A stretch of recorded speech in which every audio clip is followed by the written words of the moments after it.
Wow, thank you.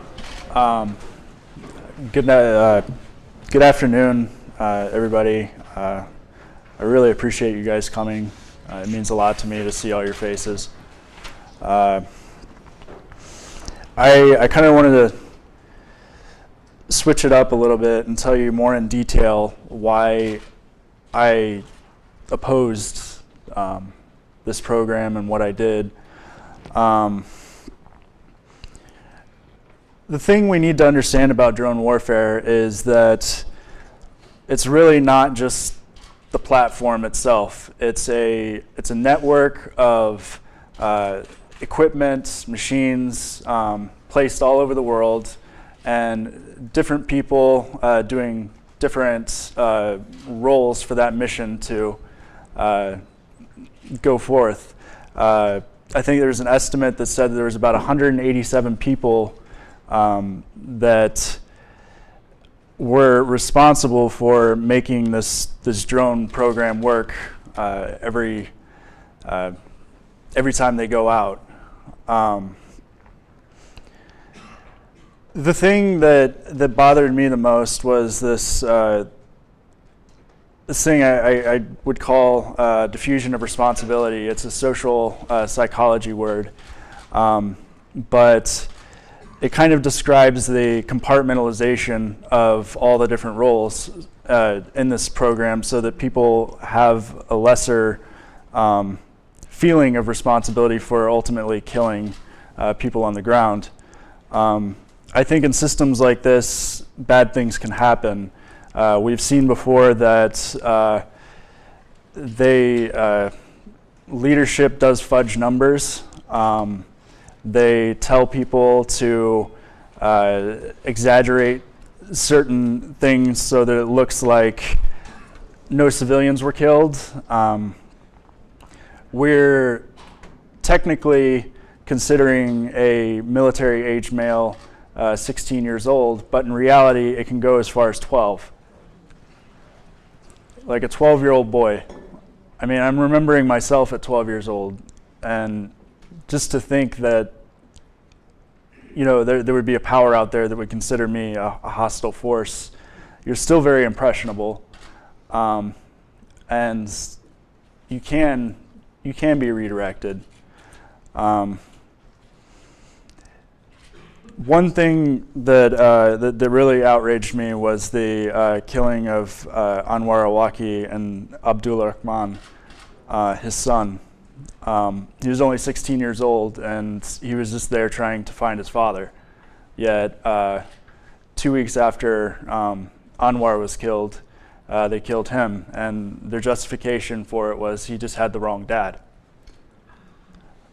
That doesn't suit well with me, or it doesn't sit well with me that happened, and frankly, it makes me sick that we're targeting U.S. citizens.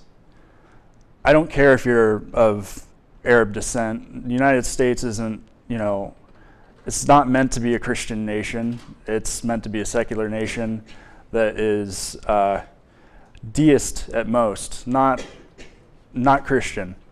And even if it is a Christian nation, I mean, I've been raised a Christian, and I know that killing isn't sanctioned by God.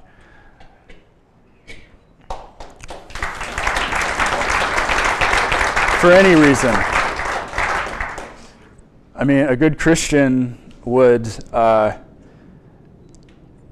Jesus, whenever he said that if a soldier strikes you, you turn the other cheek. And that's for a reason. I mean, you might risk your own life standing there, but you're standing for humanity by not reacting to it. You're standing for the better aspects of human nature. And I'd like to see changes in the way the U.S. Pursues Christianity. I don't know if it'll happen, but I hope it does. What I did in the military was I built a data relay station, and when I first heard about it, it sounded pretty benevolent, you know, in a sense that you're not there with a rifle and you're not shooting anybody, and you're going to be on the base. But when I got there, we had built this compound, and the whole time I was in training in Germany, I thought that we're building this and it's going to save lives. It's going to allow medevac missions to go down. It's going to allow you know, transport planes to work better in a hostile environment. I was kind of avoiding thinking about the other side of things, and I was avoiding thinking about what airstrikes really do. You see, I come from a military family. I spent 3 years in Armenia as a child. My father was Defense Intelligence Agency. He was working for them, but he was with the United States Air Force, and he was a Russian linguist. And you know, I kind of lived this life of surveillance where, you know, our house was bugged and everything like that. We'd have people tailing us, and I never really wanted that for the United States. When I heard about Snowden, it was kind of a hunch that that's what's happening here. But once I heard about that, I didn't find that acceptable. So he's actually one of the inspirations for me being here.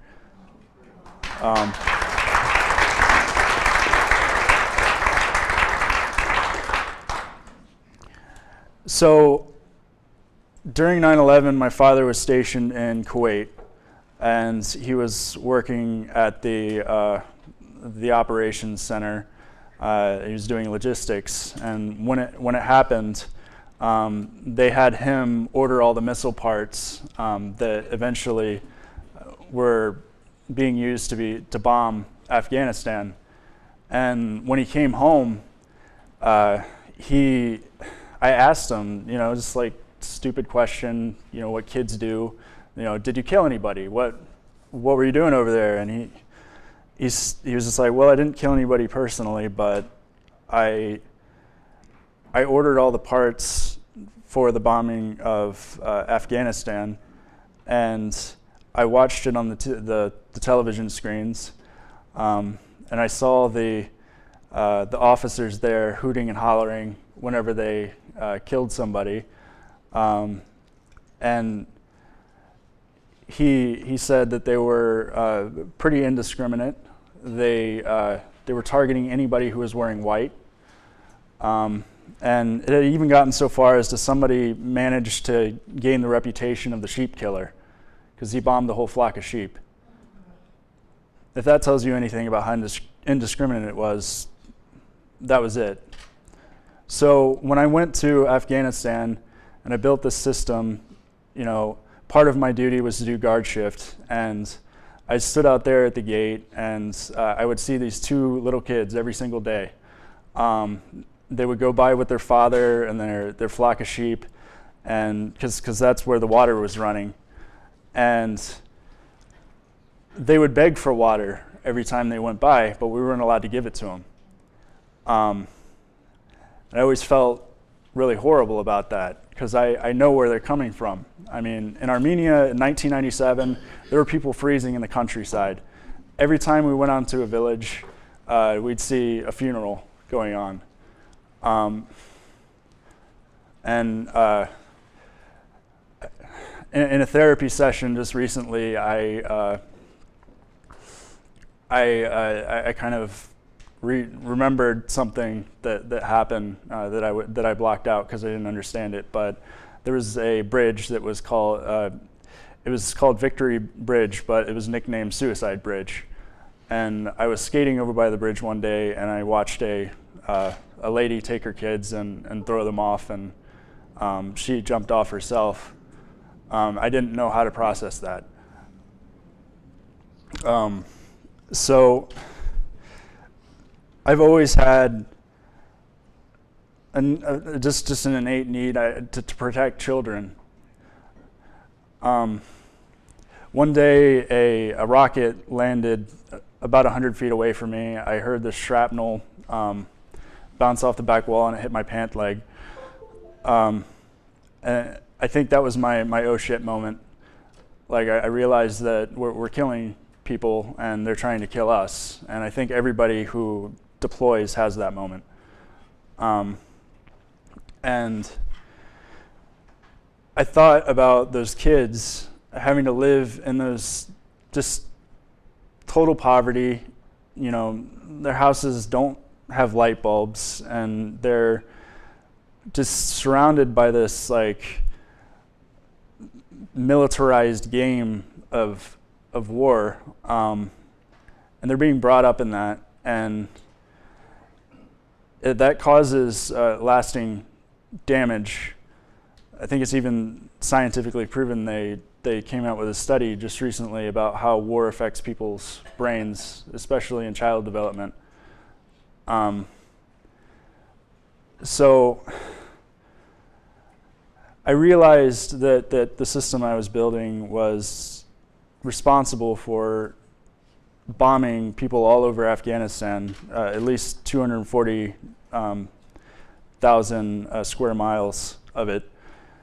And we were sending information. We were the only squadron at the time that was taking all of this information coming from aircraft, like imagery and whatnot, and transmitting it to the Combined Air Operations Center in Al Udeid and to Ramstein ultimately. And I was loading crypto one day, and I'm sitting here looking down as, you know, this is going to be like this is it. If I didn't load this thing, this whole system wouldn't work. You know, aircraft wouldn't be able to use the system to do what they needed to. So in that sense, that's when I understood my responsibility in all of this. And yeah, when my boss came up to me one day and everybody and took us into the box, he said that you know, we're killing bad guys now, and he handed us a headset, and we were listening to an operation go down. And I felt like there was a lump in my throat, and my heart sank, and I just felt sick. I actually got gastric reflux because of it. And the whole time I was there, I was just thinking I was punishing myself for what was going to happen, and I was waiting until we got the EPR report to say what it did, and it said that we supported 2,400 close air support missions and 200 plus enemy kills. And yeah, I had a girlfriend at the time. I didn't know what to do with that information. I just took whatever I had and like I put it into anger. I would punch walls and things like that, and got quickly angered by things because I didn't really understand how to process what I was dealing with. I mean, not only just the fact that it was bombed, but also just, you know, I did a lot of damage with what I did, and it was very civil. And the thing that scares me most about war isn't necessarily the brutality of it, but the civility of it. The fact that everybody can just go about their business and, you know, not really understand or even have the well, I guess the deep understanding of knowing that you're destroying lives. And you want to make sure that's for the right reason, and I can't say that I believe that it is for the right reason. I don't think we should have invaded Afghanistan, at least so abruptly. I mean, at the very least, but in general, I don't think we should have been in Iraq. I certainly don't think we should be bombing countries that we're not officially at war with.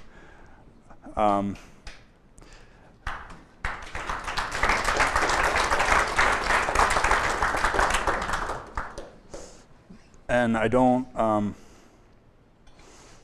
think that drones, if I were to even think militarily, and forgetting my just humanity here, but to win a war, I don't think it's the right weapon, simply because bombing people isn't a foreign policy. It's a tactic being used as a strategy, and when you bomb somebody, and that's all you're doing, especially in a drone, which has a bad connotation anyways. Like, most of the people don't understand it over there. They think they're robots in the sky, and we have to send robots to kill people because we're too cowardly to send our own soldiers.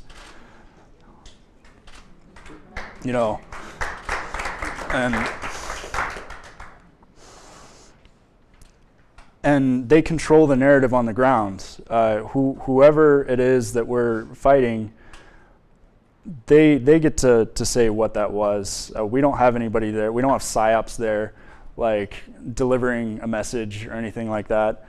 And what we're essentially doing is we're fueling hatred, as we said in the letter, and we're every time we kill a civilian, it creates hatred in the families, or just anger and sadness. And if they don't have anywhere else to turn, they're going to turn to radical organizations. One other thing that bothers me a lot is I've been talking to a drone victim recently. I'm not going to say any names, but his whole family died in a wedding party. You're going to see a movie called Eye in the Sky. It's going to come out, and they kind of create this scenario that there's a smoking gun. In most of the cases, they're not a smoking gun. We're bombing funerals and wedding parties and houses, and we don't know who actually died in it, and the footage isn't that great, and it's more of a bandwidth issue more than just a camera issue. Like, we don't have the bandwidth to send high quality data there, so it's not as precise as the government is saying it is. And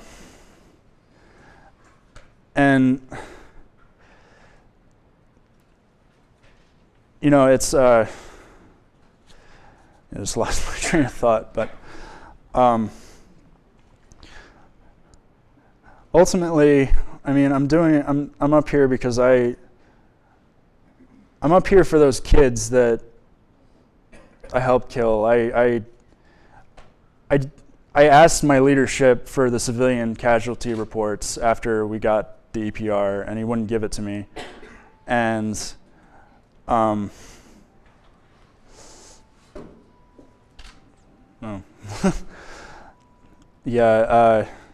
he wouldn't give it to me, so I ended up looking for external sources. I looked at the Bureau of Investigative Journalism, as their reports, and then I thought it would be better to go with the UN reports.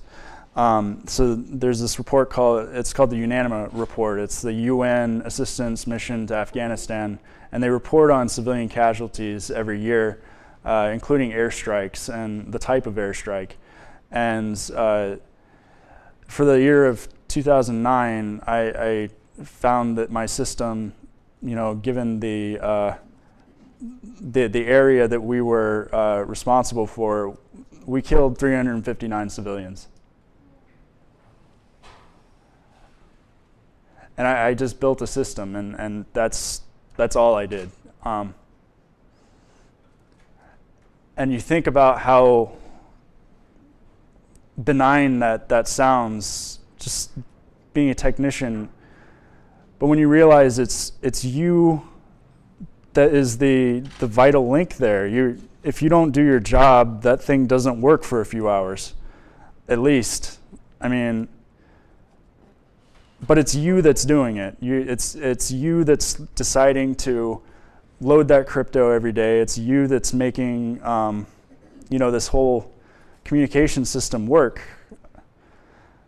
And what I would like to see is the military becoming more mature about how they think of support positions and the importance of them, and that people do feel a moral injury for what they do, even in support positions, because right now I don't feel like they do. I'd like to see a movement in the country that demands transparency from this. We need accountability. We need a full reassessment of the efficacy of this program. I don't think me going and just saying stop it, they're going to do anything. But I think by taking these steps, we can get to a better place. And we need to think in terms of that. We need to think in terms of small victories we can achieve to ultimately get to a bigger victory. I know there's been some of us who've taken some issue with certain organizations in the Creech protests, and just allowing things like saying that, people going out and saying that they're baby killers and things like that.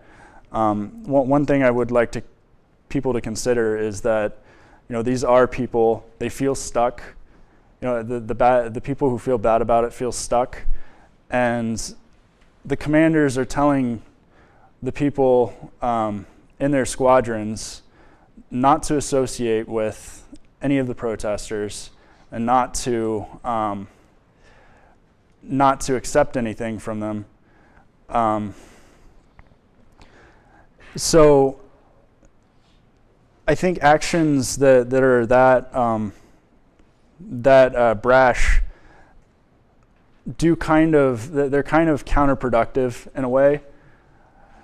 What I would like to see is Veterans for Peace reaching out to them, giving a helping hand to those who don't agree with what they're doing.